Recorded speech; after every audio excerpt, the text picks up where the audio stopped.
A ver, hablemos de una condición médica que afecta hasta a 1 de cada 3 pacientes mayores en un hospital. Una que muy seguido se confunde con la vejez o con demencia y que la mayoría de las veces ni siquiera se diagnostica, pero no es ninguna de esas cosas. Es de hecho una emergencia. Imaginen esta escena, que es el pan de cada día en cualquier hospital del mundo. Un paciente que parecía ir mejorando, de la nada, ya no es el mismo. La pregunta es, ¿qué está pasando? Y justo esa pregunta es el arranque de este análisis. Para la familia, claro, ver esto es aterrador. Para el personal médico es un reto inmediato. El paciente que ayer estaba perfectamente lúcido, hoy está en otro mundo. Y aquí viene el primer punto, que es crucial. Es vital entender que esto no es normal, no es una reacción que uno debería esperar. Es una señal de alerta de que algo grave está pasando en el cuerpo y sobre todo en el cerebro, y necesita atención, pero ya. Entonces, ¿cómo se le llama a esta crisis? El término médico es delirium. Pero, a ver, ¿qué significa realmente esa palabra? Esta es la definición del libro, pero pongan atención a las palabras clave: súbita, aguda y fluctuante. Esto no es algo que va apareciendo poco a poco, no, esto llega de repente. Y esa frase, insuficiencia cerebral aguda, es fuertísima. Pone el delirium al mismo nivel de gravedad que una insuficiencia del corazón o del riñón. De ese tamaño es la crisis de la que estamos hablando. Y claro, aquí es donde viene la confusión más grande de todas. La gente se pregunta, ¿no será esto simplemente demencia pero como que en cámara rápida? Es una suposición lógica, pero la realidad es que son dos cosas completamente diferentes. Esta comparación lo deja súper claro. La demencia es un camino largo, lento, progresivo. El delirium es como si cayera un rayo, de un día para otro, y aquí está la diferencia fundamental, la que da esperanza. Mientras que la demencia casi siempre es irreversible, el delirium en la mayoría de los casos se puede revertir por completo si actuamos a tiempo y tratamos lo que lo está causando. Pero ojo, el delirium no siempre es escandaloso. Solemos pensar en el paciente agitado que grita, el llamado delirium hiperactivo. Pero ese es solo 1 de cada 4 casos.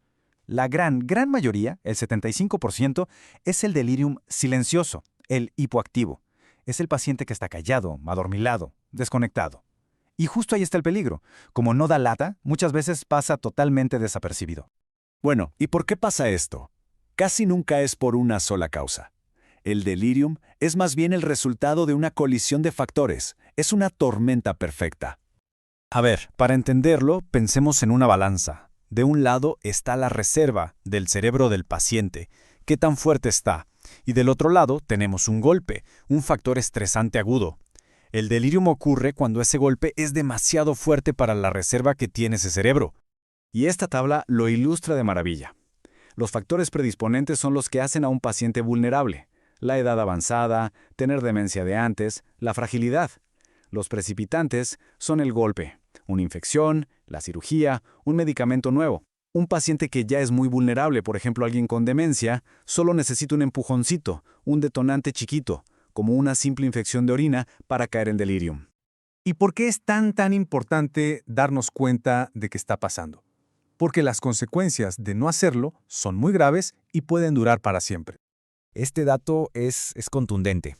Un paciente que desarrolla delirium tiene el doble de riesgo de morir durante esa hospitalización que un paciente similar sin delirium. El doble.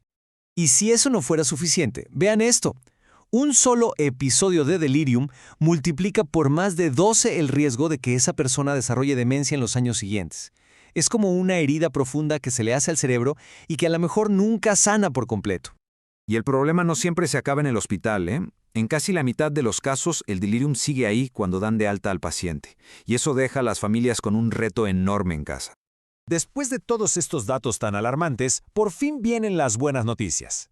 El delirium no es una sentencia inevitable. Se puede prevenir, y aquí es donde la historia da un giro hacia la esperanza. El punto más importante es este. La mejor manera de tratar el delirium es evitar que suceda. Y la ciencia lo ha demostrado una y otra vez. Las intervenciones que no usan medicamentos son increíblemente efectivas. Y lo más sorprendente es que para prevenirlo no se necesita tecnología de punta. Se trata de volver a lo más básico, pero hacerlo de forma sistemática. Asegurarnos de que el paciente sepa dónde está, que duerma bien de noche, que se mueva, que pueda ver y oír bien y que esté bien hidratado. Programas coordinados como el famoso HELP demuestran que estas acciones tan simples, cuando se hacen juntas, tienen un poder inmenso. Y en esto, las familias son los aliados clave. Ir de visita, llevar objetos familiares, ayudar a orientar a la persona, hablarle con calma, todas son intervenciones súper poderosas. Ser la voz del paciente, asegurarse de que el equipo médico sepa cómo es esa persona normalmente es fundamental. Pero bueno, ¿qué pasa si el delirium ya está ahí? ¿Qué hacemos? El enfoque tiene que ser muy sistemático y sobre todo muy cuidadoso.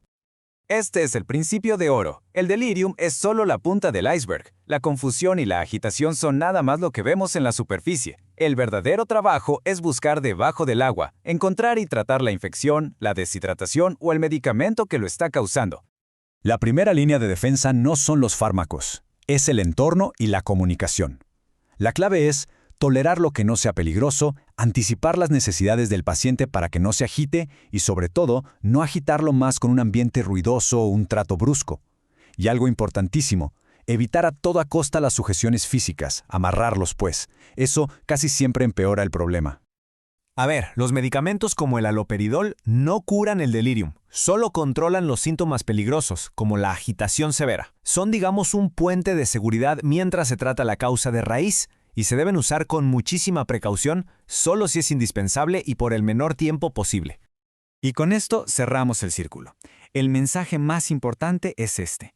El estado mental de un paciente no es algo subjetivo o secundario, es un signo vital. Un cambio repentino en su claridad mental es una alarma tan importante como un cambio en la presión arterial o en el ritmo del corazón. Es el cerebro pidiendo ayuda a gritos. La pregunta final es, ¿estamos prestando la atención suficiente para escucharlo?